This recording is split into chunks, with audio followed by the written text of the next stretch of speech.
Hello, Pasty. Hello, Fatty. Maybe it is working after all. No Backlashly predictions? Well, Backlashly is supposed to take place over 2 days and be pre-recorded as just two separate shows, so why the fuck would we do that? Wait, is this for real? I didn't know they said that, and I looked at the shit this morning. Well, when I looked it up, I heard it was over 2 days and it was going to be taped on Raw and Thunder. Folks, this is a legit conversation we had literally hours before recording. Yes. A legit conversation. Do you know how hard I groaned when I was looking through stuff and I saw Backlash was this Sunday? Why is Backlash this Sunday? That's the better question. Why is it? Well, did you see the card? This shit is necessary for television.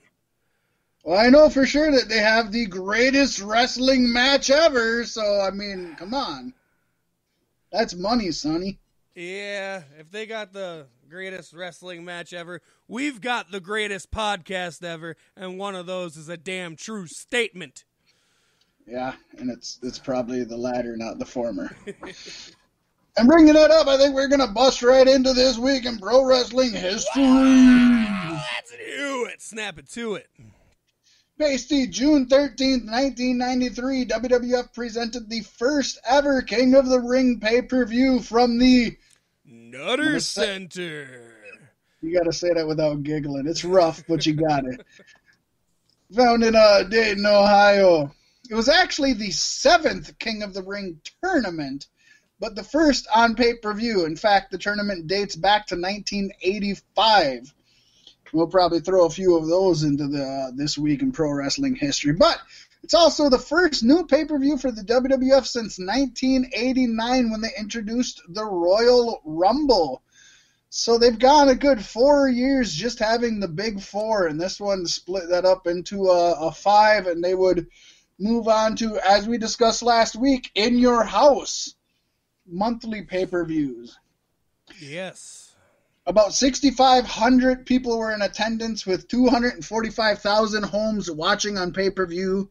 The show's hook was, of course, the King of the Ring tournament, where the quarterfinals, semifinals, and finals would take place, which was different from some years where just the finals would take place, or sometimes they would just use the King of the Ring name and never have a tournament at all.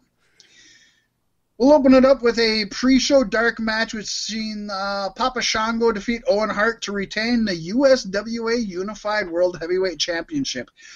I only include this one because I loved the Papa Shango character. I loved Owen Hart's in-ring work. And the USWA just probably doesn't get enough love, so I kept that in there. Fuck y'all. King of the Ring quarterfinals, Bret Hart defeated Razor Ramon. Mr. Perfect defeated Mr. Hughes. Bam Bam Bigelow defeated Hacksaw Jim Duggan. Ho! And Tatanka fought Lex Luger to a 15-minute time law. As a result, both men were eliminated. That's right, folks. They would not let the Native American even buy into the tournament, it said. King of the Ring semifinals, Bret Hart defeated Mr. Perfect in a goddamn perfect match. Bam Bam Bigelow received a bye into the finals, with Tatanka and Lex Luger having a time limit draw, double elimination, as I mentioned earlier. And the finals seen Bret Hart defeat a not exhausted Bam Bam Bigelow, who had a bye, to actually win the King of the Ring tournament. That's right, Bret Hart fought all of his matches. Bam Bam did not have to. Other non-tournament bouts included Shawn Michaels defeating Crush, also known as Bryan Adams, to retain the WWF Intercontinental Championship, and Yokozuna defeated Hulk Hogan to win the World Wrestling Federation Championship, because back in these days, folks, at the end of a pay-per-view, Hogan must pose.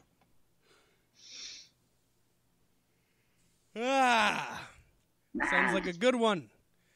It just bothers me that the King of the Ring, it's such a prestigious thing, and then they just take it away and randomly bring it back. It should be like a set schedule. There should be every 4 years or something. Well, and lately the people who have won it have just gone to shit. I mean, King Barrett didn't do a fucking thing. Although I would recommend watching him on NWA.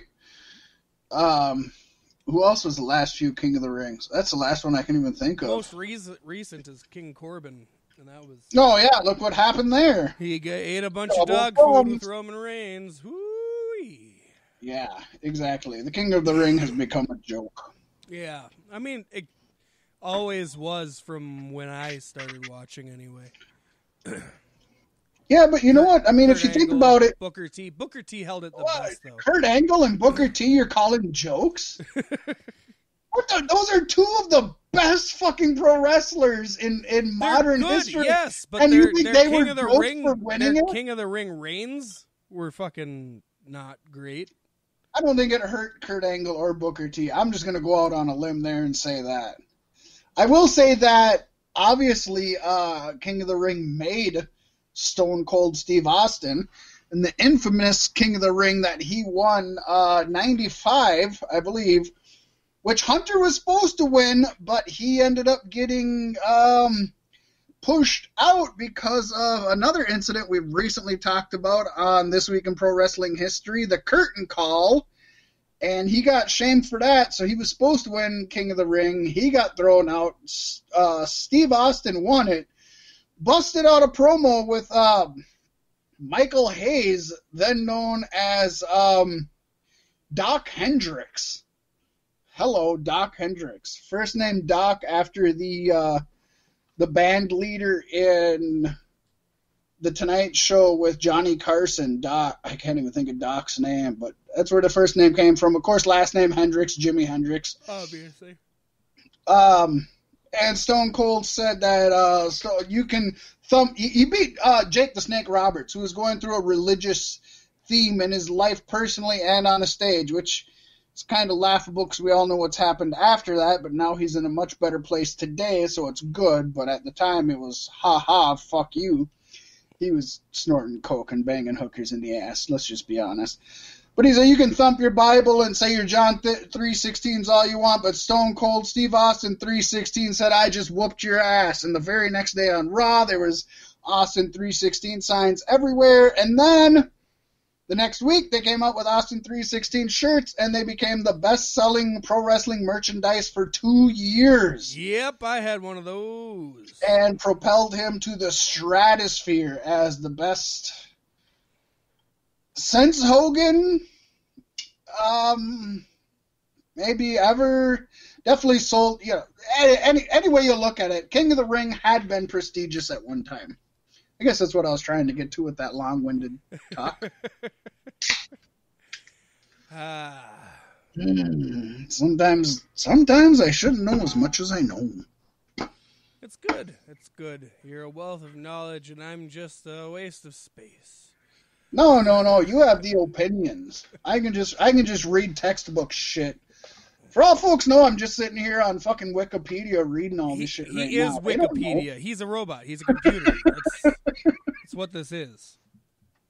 The truth is out there, folks. The veil has been lifted. That's why we're such a great team, though, Pasty, because you have such an amazing perspective and opinion on things, and I can throw out the information, and we can. Sometimes that leads us to fight, but that's also fun. We argue. We love each other. But also sometimes it leads us to learn new things about each other and sometimes change both of our opinions. So it's an amazing thing. Yes, it is. Seems like as good a time as any to check in with our good old friend Token JRR. And he knew better than anybody else in the world who he could work the best with, and Hogan wasn't on that list, and so and maybe Steve could be wrong too. I'm not saying that Hogan and Austin couldn't have a good match. I mean, my God, look at the match that Rock had at WrestleMania 18 with The Rock. Yeah, I'm drinking my screwdriver this morning. The Rock versus The Rock. I mean, let's be honest, The Rock versus The Rock would tear any house down. Yes, hello. Yes. He's not wrong there. Can it be like the People's Champion Rock versus The Rock we all hated? I think it could be. I think it could be poofy hair Rock versus. You know, those having those screwdrivers at that time of day. I mean, Pasty and I know from experience when you start pouring into the drinks during your podcast, the podcast can change over time. At least JR admitted it. Yeah, hey, he caught himself real quick. Conrad didn't even have to step in. No, he didn't. He's just like, I'm on the screwdrivers this morning. Yeah, he didn't even try to correct himself. He just blamed the alcohol. Oh, like a true lush, you know. I feel like at this time in life, JR, he just goes to work, and when he's not at work, he goes home, he drinks, he barbecues, and he fucks random women. From what we've heard on this Token JRR, that's basically his life right now.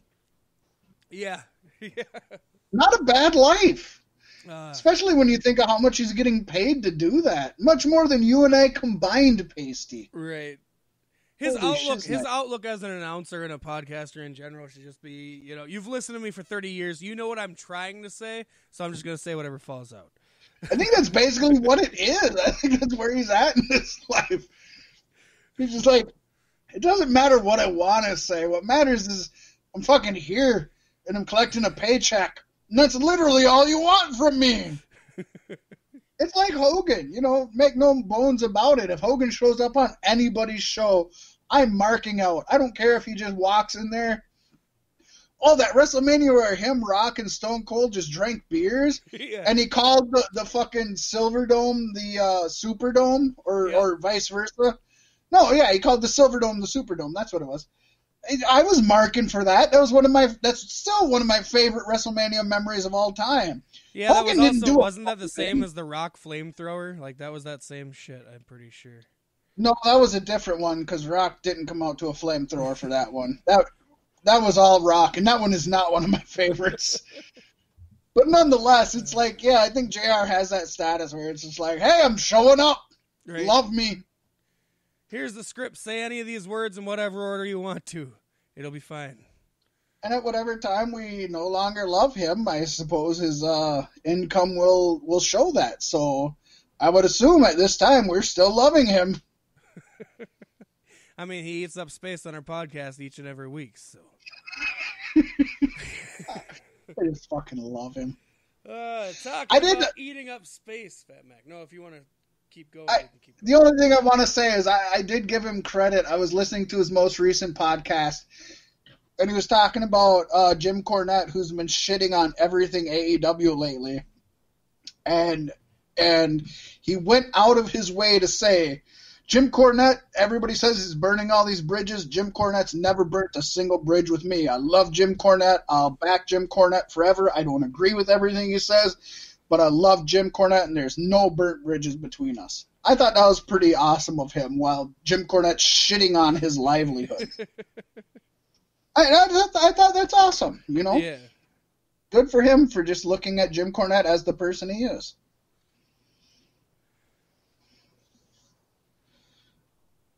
Woo. Now you can go ahead. All right. It's time for NXT TakeOver in your house results. God, that was such a better setup before. It was. It really was. I'm sorry. Blame it on Jim Ross. Send your tweets to JRR or JR Barbecue. I want to say JRR.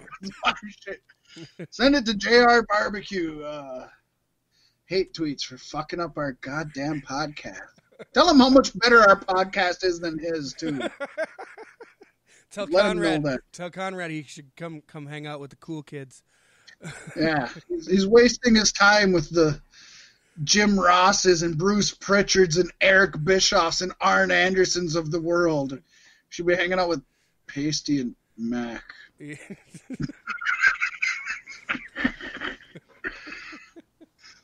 That'll get him clicks. So last week we were in your speakers for Sundays in your house. Whoop. This was an NXT takeover, I guess. By name only, I would say, Pasty. By name only. Let's be honest. The spirit's not there without the fans. I think probably affects NXT more than anything. Because NXT takeovers are something you can watch without knowing anything